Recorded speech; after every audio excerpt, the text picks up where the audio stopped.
성경 말씀 보시겠습니다. 오늘 은혜 받을 말씀은 구약 성경 이사야 53장입니다.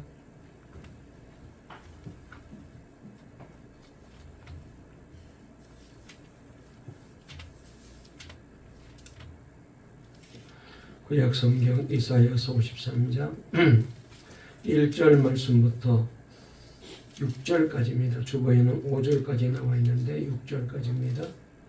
이사야 53장 1절부터 6절까지 구약 성경 1033페이지에 있습니다. 이사야 53장.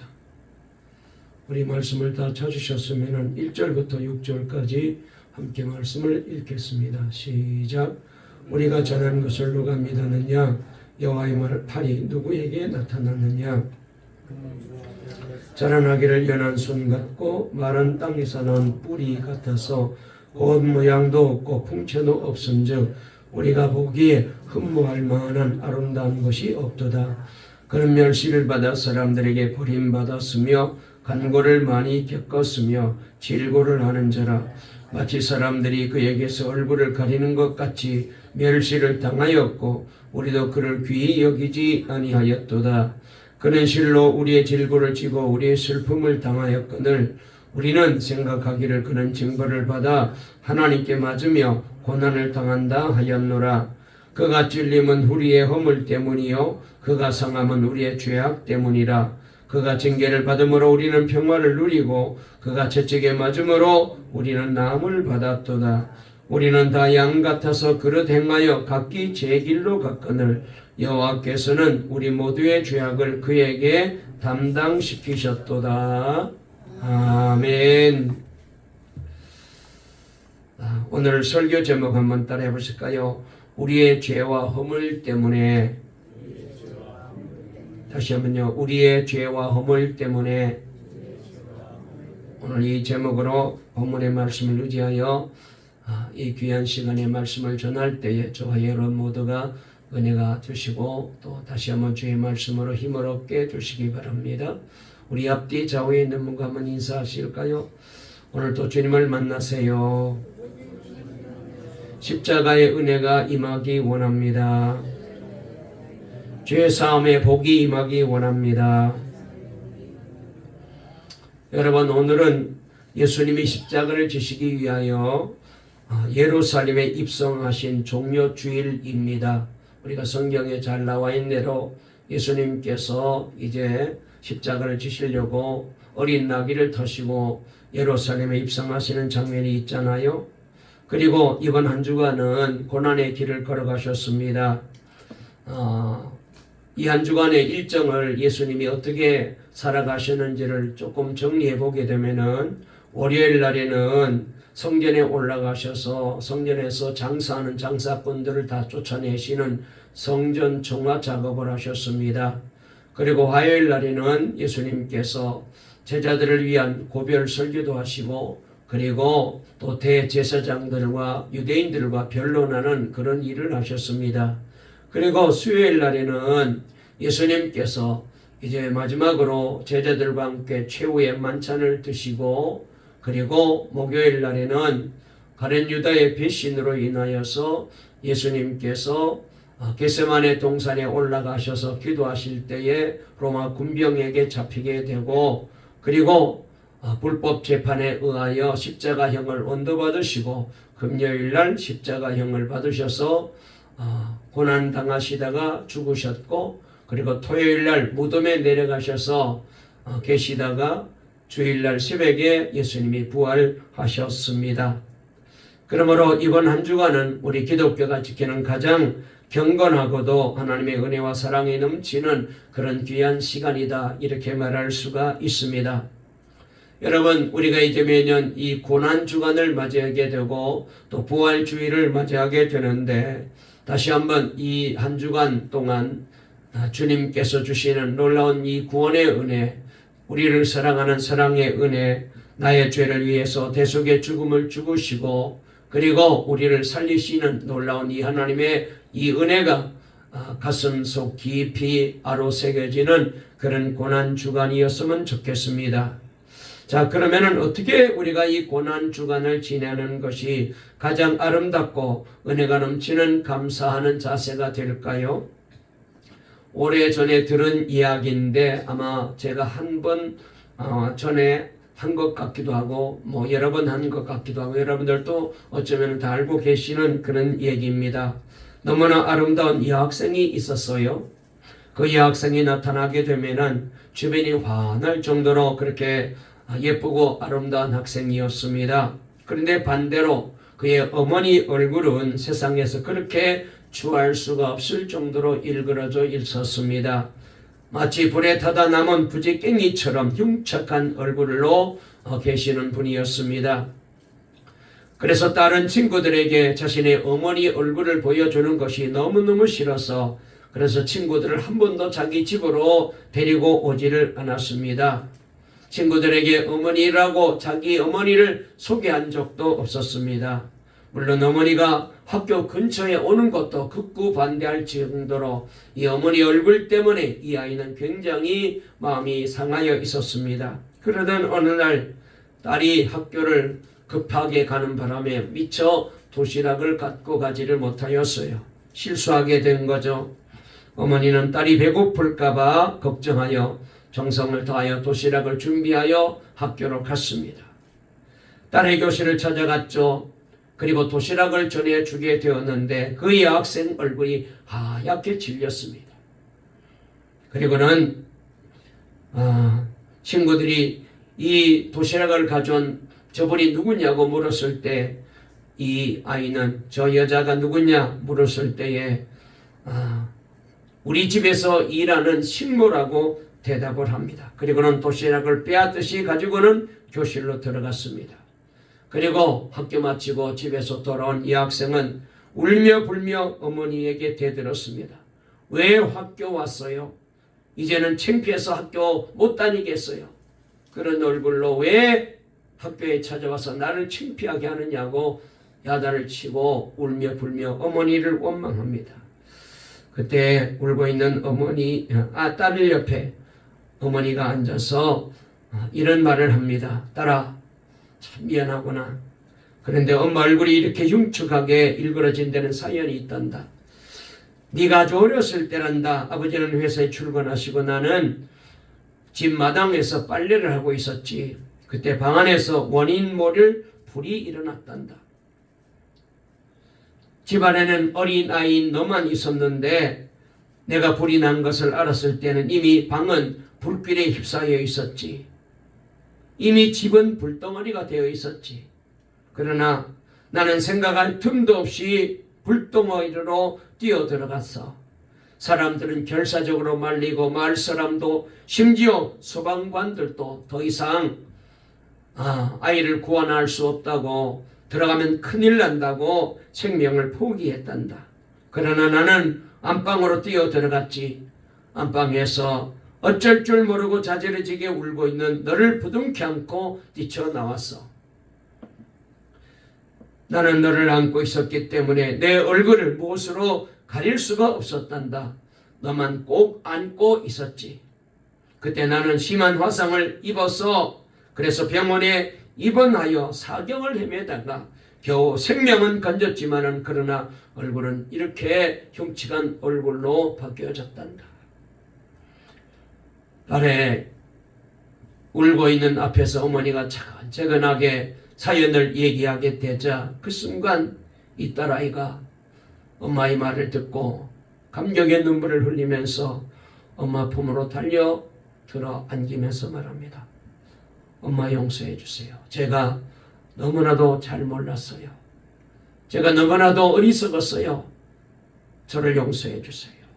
그 후에 이 여학생은 일그러진 자신의 어머니를 누구에게나 자랑스럽게 얘기하고 소개하는 그런 관계로 바뀌어졌습니다. 그리고는 늘 하는 말이 내가 당할 어려움을, 내가 당할 죽음을 어머니께서 대신 당해 주셨습니다. 그런데 여러분, 이 이야기가 바로 십자가 이야기입니다. 우리가 당할 것을 예수님이 당하셨습니다. 오늘 우리가 읽은 말씀 가운데서 5절, 6절 말씀에 그 말씀이 잘 소개되고 있는데 우리 본문으로 돌아가서 한번 다 같이 5절 6절 읽어볼까요? 읽겠습니다. 시작. 그가 찔림은 우리의 허물 때문이요 그가 상함은 우리의 죄악 때문이라. 그가 징계를 받음으로 우리는 평화를 누리고 그가 채찍에 맞음으로 우리는 나음을 받았도다. 우리는 다 양 같아서 그릇 행하여 각기 제 길로 갔거늘 여호와께서는 우리 모두의 죄악을 그에게 담당시키셨도다 그랬습니다. 여러분, 예수님의 고난은 다음과 같은 특별한 특징이 있어요. 첫째로 예수님이 우리를 위하여 십자가에 고난의 죽음을 죽으시게 되셨는데 이 예수님의 십자가의 고난은 첫째로 대속의 고난이다 라고 말씀을 드리겠습니다. 예수님은 자신의 죄나 허물 때문에 당하는 고난이 아니었습니다. 죄인된 우리를 위한 그리고 저와 여러분들을 위한 고난이었습니다. 오늘 말씀을 다시 한번 천천히 읽어볼까요? 자, 우리 다 같이 4절 말씀 다 같이 읽어보겠습니다. 시작. 그는 실로 우리의 질고를 지고 우리의 슬픔을 당하였거늘 우리는 생각하기를 그는 징벌을 받아 하나님께 맞으며 고난을 당한다 하였노라. 5절 말씀 읽어볼까요? 그가 찔림은 우리의 허물 때문이요 그가 상함은 우리의 죄악 때문이라. 그가 징계를 받음으로 우리는 평화를 누리고 그가 채찍에 맞음으로 우리는 나음을 받았도다. 6절. 우리는 다 양 같아서 그릇 행하여 제 갈 길로 갔거늘 여호와께서는 우리 모두의 죄악을 그에게 담당시키셨도다 그랬습니다. 이 말씀을 유명한 가수 윤복희 권사님이 개사를 해가지고 자신에 맞춰서 노래를 만들어 불렀는데요. 이렇게 이분이 노래 불렀습니다. 그가 찔림은 윤복희의 허물 때문이고 그가 상함은 윤복희의 죄악을 위함이라.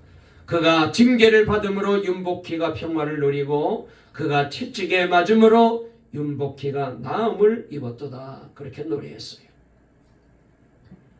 예수님이 고난을 받으신 것은 바로 나의 허물과 나의 죄 때문입니다. 오늘 목사님의 설교에서 이런 설교가 있는 것을 또 간증이 있는 것을 제가 읽어봤습니다. 시원한 나무 밑에서 한 성인이 인생이 무엇인지에 대해서 골똘하게 생각하고 있었습니다. 그리고 진정한 도가 무엇일까? 여기에 대해서 아주 머리를 깊이 생각하면서 생각에 잠겨 있었습니다. 그때 배고픈 귀신 아귀에게 쫓기던 불쌍한 비둘기 한 마리가 이제 성인의 품 안으로 도망쳐 들어왔어요. 성인은 그 비둘기를 품에 감싸고 내놓지를 않습니다. 비둘기 쫓아왔던 이 악귀가 말합니다. 여보시오, 그 비둘기는 내 밥이니 내어주시오. 성인이 말합니다. 나는 내 품으로 들어와 살려달라고 애결하는 이 비둘기를 너에게 내줄 수 없다. 그랬더니 악귀가 말합니다. 난 배가 고파 죽겠는데 내주시오. 나는 배가 고파 미치겠습니다. 안 내놓으면은 내가 당신에게 어떻게 하겠습니다. 그랬더니 나는 이 가련한 비둘기의 생명을 내 핑계에 칠 수가 없다. 차라리 비둘기 무게만큼 내가 너가 배고프다니까 살을 내어 주겠다고 약속을 합니다. 성인은 양쪽에 무게를 달 수 있는 저울을 가지고 왔어요. 그리고는 한쪽에 비둘기를 올려놓고 그리고 자기의 넓적다리 살을 베어 저울 위에 올려놓았답니다. 그런데 살 무게가 작아가지고 비둘기 쪽으로 저울이 기울었어요.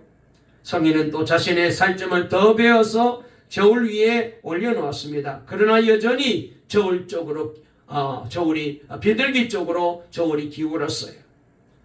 그제서야 성인은 벌떡 일어나서 자기 자신을 저울 위에 올려놓았습니다.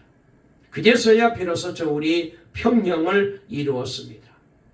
그 사이에 악귀는 자취를 감추었고 대신 어디선가 음악 소리가 아름답게 들리며 꽃잎이 휘달리는 장면이 연출되었답니다. 성인은 그때 도를 깨달았대요. 자신이 죽으려는 곳에 생명이 있음을 알게 되었고 전적으로 헌신하는 곳에 성취가 있음을 알게 되었답니다. 딸 대신에 어머니의 얼굴이 망가졌습니다. 비둘기 대신에 성인의 살점이 잘려져 나가게 되었습니다. 예수님은 우리 대신에 죽음을 죽으시고 고난의 길을 걸어가셨습니다. 예수님의 죽음은 대속의 죽음이죠. 두 번째로 예수님의 죽음은 자청하시는 고난이었고 죽음이었습니다. 예수님은 고난을 당하는 것이 아니라 죽음을 자초하셨습니다. 능동적으로 십자가를 지시고 죽으셨는데 사람들은 힘이 없어서 죽임을 당한 줄로 알고 있어요. 그래서 4절에 보니까 그는 실로 우리의 질고를 지고 우리의 슬픔을 당하였거늘 그랬습니다. 사도 요한도 예수님의 고난을 스스로 당한 고난이라고 말해주고 있습니다. 요한복음 10장 17절 18절에 아버지께서 나를 사랑하시는 것은 내가 다시 목숨을 얻기 위하여 목숨을 버림이라. 이를 내게서 빼앗는 자가 있는 것이 아니라 내가 스스로 버리노라. 나는 버릴 권세도 있고 다시 얻을 권세도 있으니 이 계명은 내 아버지에게서 받았노라 하시니라 그랬습니다. 예수님은 고난을 자초하신 분이십니다. 그가 찔림은 우리의 허물을 위함이요 그랬어요. 예수님은 자청하여서 찔리셨습니다. 가시면류관에 찔리셨습니다. 창에 찔리셨습니다. 채찍에도 찔리셨습니다. 못에도 찔리셨습니다. 예수님은 우리의 허물을 위하여 자청하여 자신의 몸을 찔리셨어요. 또한 그가 상함은 우리의 죄악을 위함이라고 했습니다. 예수님은 온몸이 고난으로 몹시 상하셨습니다. 가신 면류관으로 머리가 상하셨습니다. 채찍으로 온몸이 상하셨습니다. 못이 손에 박힘으로 발에 박힘으로 손과 발이 상하였습니다. 창으로 옆구리가 찔림으로 그리고 온 가슴이 찢어지는 상함을 당하셨습니다. 그가 상함은 바로 나의 죄악을 없애기 위함이었습니다. 죄악의 원한은 원죄입니다. 나의 자범죄와 이 원죄 때문에 예수님은 이렇게 고난을 받으셨습니다. 또한 그가 징계를 받음으로 우리가 평화를 누리고라고 말했습니다. 아무 죄도 없으신 예수님이 유대인들에게 징계를 받았어요. 빌라도에게도 징계를 받았습니다. 가야바에게도 징계를 받으셨습니다. 그리고 로마 병정들에게 끌려가 모진 징계를 받으셨습니다. 이는 우리와 하나님 사이에 평화를 주시기 위하여 자청하신 고난이었습니다. 또한 그가 채찍에 맞음으로 우리가 나음을 입었도다 그랬어요. 예수님은 약 3시간 동안 채찍에 맞으시고 약 9시간 동안 피가 흘러내리는 고난 속에 십자가에 달려 죽으셨습니다. 이는 우리 병을 고쳐주시려는 고난이었다고 성경은 말씀하십니다. 결과적으로 예수님은 발바닥부터 머리까지 성한 곳이 한 군데도 없었습니다. 예수님은 이런 고난을 자초하셨습니다. 그리고 세 번째로 예수님이 당하신 고난은 인류 최대의 고난입니다. 예수님이 죄인인 우리를 위하여 당하신 고난은 시시한 고난이 아닙니다. 누구나 당할 수 있는 고난이 아닙니다. 흔한 고난이 아닙니다. 작은 고난이 아닙니다. 십자가에 못 박혀 죽는 최대의 고난이었습니다. 그것도 하나님께서 사람이 되셔서 당하신 고난이었습니다. 그것도 죄 없는 예수님께서 당하신 고난이었습니다. 이사야 53장에 보면은 질고, 간고, 징벌, 고난, 찔림, 상함, 징계 이런 말들이 수시로 등장하고 있습니다. 이런 단어들은 모두 극심한 고난을 의미하는 그런 단어들입니다. 예수님이 죄인들을 위하여 당하신 고난은 그래서 최대의 고난이었죠. 유대인의 법에는 어떤 악한 죄를 범하였을지라도 매를 때릴 때에 형벌을 내릴 때에 절대로 40대 이상을 매를 때리지 못하도록 율법으로 정해져 있어요. 그래서 바울도 매를 맞을 때에 꼭 40에 하나 뺀 39대의 매를 맞았습니다. 만약 40대의 매를 때리게 되면은 그 율법을 범한 엄한 이제 잘못을 하기 때문에 그러므로 매를 그렇게 때리면 그 사람에게 더 큰 벌을 내리게 되어 있습니다. 그러나 우리 예수님에게만은 채찍으로 칠 때에 수도 세지 않고 가혹하게 내리쳤습니다. 더구나 빌라도는 예수님을 조사했을 때 죄가 없는 것을 분명히 알았습니다. 그러고도 그는 정치가이기 때문에 군중들의 인기를 더 권좌에 오래 앉아 있으려고 예수님을 십자가에 죽게 내버려 두었습니다. 의인이 죄수가 된 거죠. 성자가 죄인이 된 거예요. 강도짓 한번 하지 않으시고 강도와 함께 동일하게 십자가형을 당하셨습니다. 돈 한 푼 없으신 예수님께서 부자의 묘에 누우시기도 하셨죠. 최대의 의인이 최고의 악인 취급을 당하시면서 당하신 고난이 바로 예수님의 고난입니다. 예수님은 이같이 세 가지 특징의 고난을 받으셨습니다. 이같이 예수님은 대속의 고난, 자청의 고난, 최대의 고난을 당하셨죠. 그래서 신학자 캠벨 몰간이라는 분은 이사야 53장은 예수 그리스도의 초상화다라고 표현했어요. 신학자 델리치도 이사야 53장은 골고다 십자가의 현장이다라고 말했어요. 요한 칼빈도 이사야 53장은 예수 그리스도의 이력서다라고 그렇게 말했습니다. 여러분, 세상 모든 사람들은 평안을 좋아하는데 예수님은 고난을 자초하셨습니다. 사람들은 밝게 살려고 하는데 예수님은 어둠 속으로 친히 들어가셨어요. 사람들은 받으려고 하는데 예수님은 다 주셨습니다. 사람들은 더 살려고 하는데 예수님은 그만 사시고 죄인들인 저와 여러분들을 위하여 당신의 목숨을, 생명을 내어놓았습니다. 사람들은 위에 있기를 바라는데 예수님은 친히 최고의 낮은 자리로 내려가셨습니다. 사람들은 앞서가기를 원하시는데 예수님은 친히 종이 되셔서 사람들을 섬기셨습니다. 사람들은 쌓아놓으려고 하는데 예수님은 모두 없애시고 다 우리를 위해서 허비해 주셨습니다. 예수님은 이같이 고난을 받으셨어요. 그런데 예수님은 십자가에서 고난을 당하시면서 모든 고난을 다 받은 것이 아니었습니다. 고난을 남겨두셨다고 성경은 말씀하십니다. 오후에 우리가 말씀을 살펴볼 터인데 골로새 1장 24절에 보니까 내가 이제 너희를 위하여 받은 괴롭을 기뻐하고 그리스도의 남은 고난을 그의 몸된 교회를 위하여 내 육체에 채운다라는 말씀이 있습니다. 남은 고난은 우리가 당해야 될 고난입니다. 예수님이 남긴 고난이 무엇일까요? 우리가 세워야 할 고난인 우리가 채워야 될 고난은 무엇일까요? 예수님은 우리를 위하여 그렇게 고난 받으시면서 우리는 예수님처럼 살며 예수님처럼 하나님의 사랑을 전하는 이 고난에 동참하는 삶을 살아야 됩니다.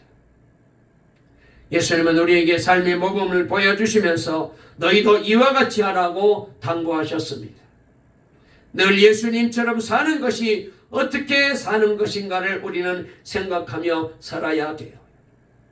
우리는 늘 하나님이 우리에게 어떤 사랑을 보여주었는지를 생각하며 우리도 그렇게 사랑하며 살아야 해요.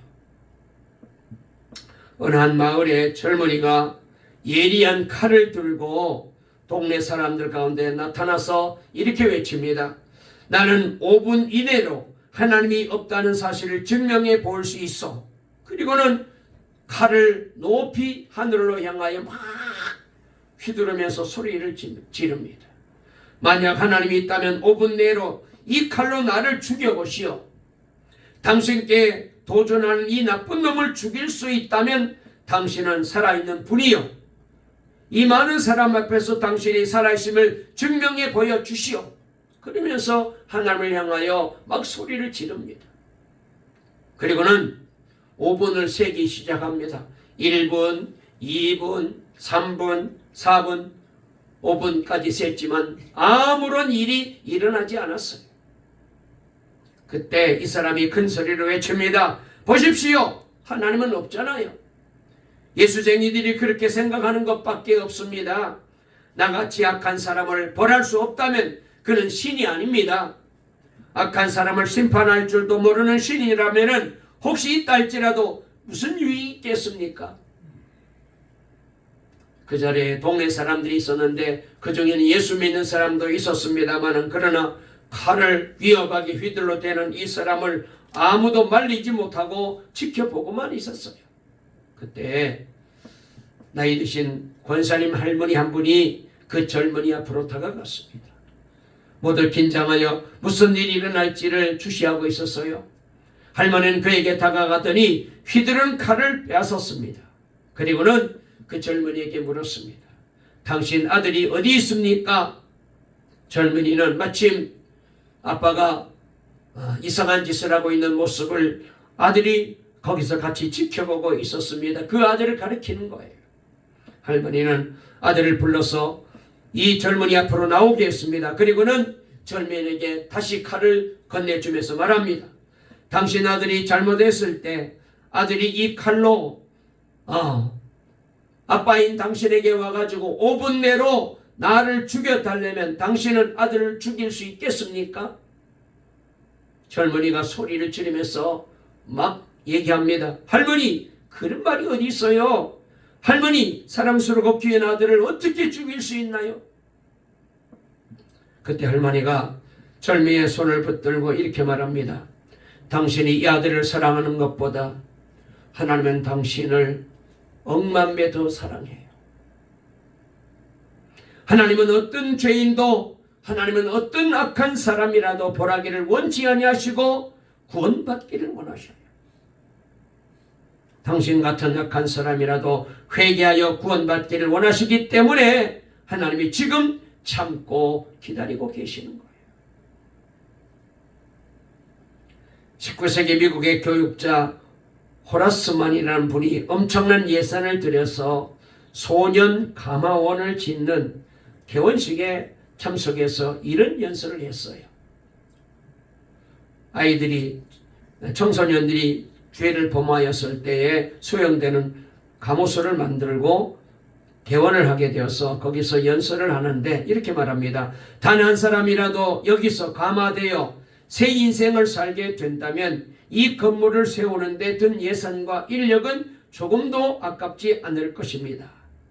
개원식이 끝나고 한 신사가 호라스만에게 다가와서 이렇게 말합니다. 당신이 한 말은 너무 과장된 말이 아닙니까? 그때 이 호라스만이 진지한 표정으로 이렇게 말합니다. 지나치다니요. 만일 그 아이가 당신 아들이라고 생각해 보십시오. 그렇습니다. 우리는 한 영혼을 구원하기 위하여 바울과 같이 해산하는 수고를 해야 됩니다. 한 영혼을 구원하기 위해서는 수십억 원을 들여서 건물을 지어도 아깝지가 않죠. 그래서 우리는 내가 이 땅에 사는 동안에 이 사명을 위해서 우리가 살아야 되고 이 사명을 감당하는 교회가 되어야 되고 우리가 이 일을 위해서 살아갈 때에 하나님이 기뻐하는 삶을 살 수 있게 될 것입니다. 말씀을 마치려고 합니다. 예수님께서 우리를 위하여 대속의 죽음을 주셨습니다. 그래서 우리가 구원받게 되었습니다. 예수님의 고난은 바로 저와 여러분들을 위한 고난이었습니다. 다시 한번 이 고난 주간에 우리 모두가 나를 위하여 십자가에 대속의 고난을 당하시고 그리고 대속의 죽음을 죽으신 이 놀라우신 주님의 은혜를 기억하며 주님께로 더 가까이 다가가는, 그리고 회개하며 주님의 뒤를 따라가는, 그리고 예수님의 남은 고난을 우리가 잘 감당하여 그래서 저 죽어간 영혼들을 구원하고 주님 앞으로 인도하는 일을 위해서 우리 모두가 우리 교회가 귀하게 쓰임받는 복된 삶을 살아갈 수 있게 되시기를 주의 이름으로 축원합니다. 살아계신 하나님 아버지 감사합니다. 하나님의 은혜 가운데 오늘 또 복되고 귀한 주의 날을 허락해 주시고 이 시간 주님 앞에 나와 예배 드릴 수 있도록 인도하시니 감사합니다. 아버지 하나님, 오늘 이 시간 다시 한번 예수님이 당하신 이 고난은 말과 글로 표현할 수 없는 끔찍한 고난이었습니다. 그런데 이 고난을 예수님은 자청하여서 고난 당하셨습니다. 그리고 예수님의 고난은 우리의 모든 죄를 대속하시기 위한 고난이었습니다. 그리고 이 고난은 말과 글로 표현할 수 없을 뿐만 아니라 우리를 사랑하시는 놀라운 주님의 사랑으로 인한 고난이었습니다. 다시 한번 이 고난을 우리도 마음에 새기고 이 고난 주간에 다시 한번 주님께로 더 가까이 나아가며 그리고 우리도 주님을 사랑하며 그리고 이 놀란 십자가의 구원의 은혜를 늘 감사하며 찬송하며 살아가는 우리 동광의 성도님들 다 되게 도와주시옵소서. 예수님의 이름으로 기도 올리옵나이다. 아멘.